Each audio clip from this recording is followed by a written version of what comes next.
Bonjour à vous, une vidéo réaction dans un cadre un peu particulier. Je vous expliquerai un petit peu pourquoi, où je suis, je vous présenterai le lieu même. Mais en attendant, je voulais revenir sur l'affaire Nestlé. Nestlé qui a été épinglé via une communication d'une fuite et d'une note interne le 31 mai dernier, où le groupe alimentaire avouait, concédait que 60% de sa production d'aliments, donc c'est-à-dire les boissons et les aliments solides, était néfaste pour la santé. 60% c'est énorme, on ne parle pas de choses anecdotiques, on ne parle pas des croquettes pour chiens, des aliments pour chats aussi qu'ils peuvent produire pour les animaux domestiques, non, c'est bien pour les humains. 60% sont sciemment produits avec des effets délétères pour la santé. Alors comment c'est possible? Eh bien c'est possible car il y a un cadre législatif qui fait que ce n'est pas parce qu'il y a une autorisation de mise sur le marché que ce n'est pas sans danger pour l'individu. Je pense que tout le monde l'aura constaté avec les scandales multiples liés aux viandes de cheval, aux viandes bovines avariées, sous antibiotiques, sous mutations, sous OGM, etc., etc., etc.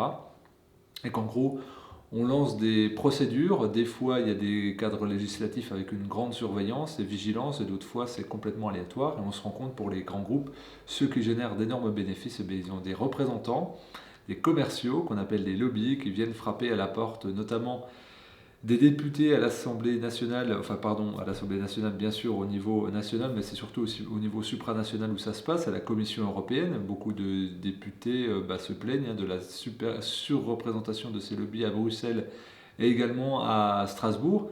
Et donc on se rend compte au final que l'alimentation qui est proposée en supermarché généralement n'est pas exempte de tout reproche. On voit bien aussi qu'il y a des scandales phytosanitaires dans l'agriculture où on autorise un entrant chimique, ensuite on le retire, ensuite on le modifie, on le remet, on l'enlève, on le remet, on ne sait pas. Et puis selon quelle zone on se trouve en France, ça va être différent. Ça va être le cas de la chlordécone par exemple dans les Antilles, qui a fait des ravages, on l'a réautorisé sous la pression des lobbies de la banane notamment, qui avait des influences haut placées. Puis finalement on se rend compte que ça pollue les terres pendant des centaines d'années, que ça déclenche des cancers de la prostate. Donc on le retire, mais les terres sont plus cultivables pendant des centaines, voire des milliers d'années.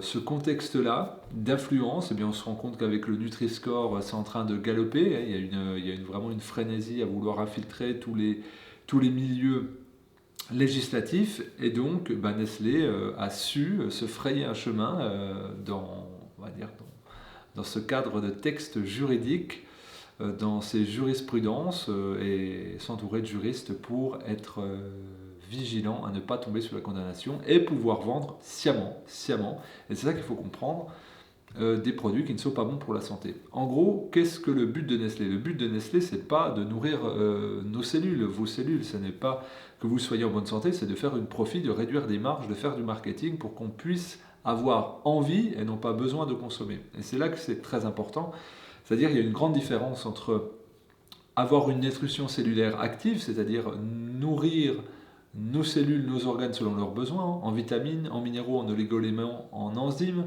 participer au développement d'un bon système immunitaire, avoir une bonne interaction métabolique dans tous les organes de l'organisme, avoir une bonne excrétion cellulaire,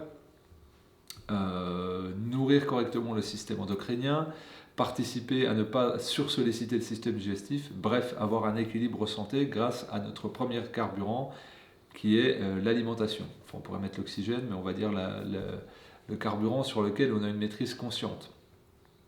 Et là, je dirais que les masques tombent. Ça a fait malheureusement peu d'écho dans les médias. Ça devrait être un scandale puisque on peut faire des erreurs, on peut produire en toute bonne foi des mauvaises choses pour l'organisme. Mais là, on va dire c'est une note interne qui révèle nous, Nestlé, nous savons que nous produisons et nous proposons au public 60% d'aliments néfastes. Nous le savons et nous allons nous réorienter stratégiquement pour pas qu'on s'en rende trop compte. Et bien là, il devrait y avoir un scandale, au moins médiatique, si ce n'est populaire, ce n'est pas le cas. Qu'est-ce que ça nous envoie comme message? Eh bien qu'il faut qu'on cesse d'être naïf en partie, et puis qu'on s'autonomise, qu'on se responsabilise sur notre alimentation. C'est que la plupart de l'alimentation industrielle, elle est faite de manière éclatée dans toute l'Europe, dans le monde entier, avec des matières premières à bas coût, avec de l'exploitation humaine, dans des usines où il y a des normes sanitaires aléatoires, où on bombarde de produits chimiques, d'exhausteurs de goût, d'émulsifiants, d'édulcorants, d'additifs alimentaires en tout genre. Corinne Gouget en avait largement parlé. Vous trouvez d'ailleurs les listes des additifs rouges partout, hein, vous pouvez le trouver sur le net, notamment dans le livre de Corinne Gouget aussi. Et puis donc là, on joue aux apprentis sorciers pour créer de l'envie et non plus du besoin. Eh bien, ce que j'invite à faire, ce que je vous invite à réfléchir, c'est de dire c'est quoi mes besoins. Bien sûr que c'est plaisant et c'est pratique d'avoir un plat préparé pour un goût, parce que on sait où taper dans les zones des cerveaux pour que ça soit agréable, stimulant. Et puis que je revienne à une alimentation qui est plus physiologique, avec des aliments bruts, locaux, biologiques et de saison. Or ça, Nestlé ne sait pas le proposer. Ce que sait faire Nestlé par contre, c'est de racheter des sources et de tenter de breveter l'eau, donc c'est-à-dire un bien public numéro 1, ce qui permet à l'individu de survivre, hein. Sans eau, c'est compliqué, c'est la base.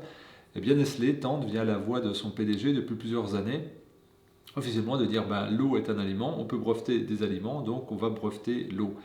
Et donc me faire monter les coûts. Donc il faut bien comprendre que ces grosses multinationales ne sont pas là pour la santé publique, elles sont là pour le profit. C'est ok, hein, on vit dans un système capitaliste, on va dire avec un libéralisme très décomplexé en ce moment, mais on va dire nous, en tant que consommateurs, nous avons la main sur le levier, c'est nous qui activons ou pas cela. Et donc je pense que c'est intéressant. C'est intéressant aussi de savoir que par exemple l'Association française des diabétiques, le financeur privé numéro 1 c'est Coca-Cola. Alors peut-être que ça influe sur les décisions de dire finalement c'est pas si important que ça ce qu'on mange, c'est plutôt la dose d'insuline qu'on va réguler. Donc de cesser d'être naïf, de s'informer correctement et puis surtout de faire marcher son bon sens. Et donc quand on voit des plats tout préparés, Nestlé, de se dire oh le packaging est très beau, on me l'a bien vendu, il y a mon sportif préféré ou mon politicien préféré qui en a parlé, ou mon présentateur télé qui en a parlé, c'est super. J'ai un sentiment d'adhésion magnifique. En plus, les saveurs sont agréables, c'est pratique, ça va vite, ça se met au micro-ondes. Eh bien non, ce n'est sans doute pas ça la santé. Vous pouvez manger évidemment cela pour le plaisir, mais n'y attendez rien au niveau de la santé. Je rappelle, 60% c'est énorme, on ne parle pas de 2 ou 3%, et quand ça vient, on va dire, en addition avec tous les scandales sanitaires qui existent dans le milieu alimentaire, ça devrait nous mettre la puce à l'oreille pour qu'on se réapproprie cette alimentation, qu'on ne pense plus que les industriels vont faire le travail pour nous, qu'on ne pense plus aussi que les autorités qui sont de mèche avec ces lobbies et ces grands groupes, hein, ce sont des groupes qui pèsent de dizaines de milliards de dollars. Je rappelle par exemple, où l'image est tellement importante, vous avez peut-être vu la semaine dernière Cristiano Ronaldo, donc la star du football, qui a écarté pendant la conférence de presse les 2 bouteilles de Coca-Cola parce que lui il a une diète pour le coup qui est très stricte. Et bien l'action de Coca-Cola a perdu 4 milliards de dollars dans la journée qui a suivi. C'est-à-dire que l'image est très importante. Donc on s'offre une image, et c'est pour ça que les budgets pub, marketing, lobby sont énormes, parce qu'on peut faire et défaire une image, et c'est aussi pour ça que vous ne trouvez malheureusement pas de gros relais sur cette information capitale d'utilité publique. Je vous souhaite de prendre en main votre alimentation et votre santé, de mettre de côté le plaisir fugace et la naïveté, et puis de vous recentrer sur une alimentation brute avec des produits bruts que vous savez identifier, qui sont frais, biologiques, de saison, et vous aurez plaisir à travailler et à partager. Je vous dis à très bientôt.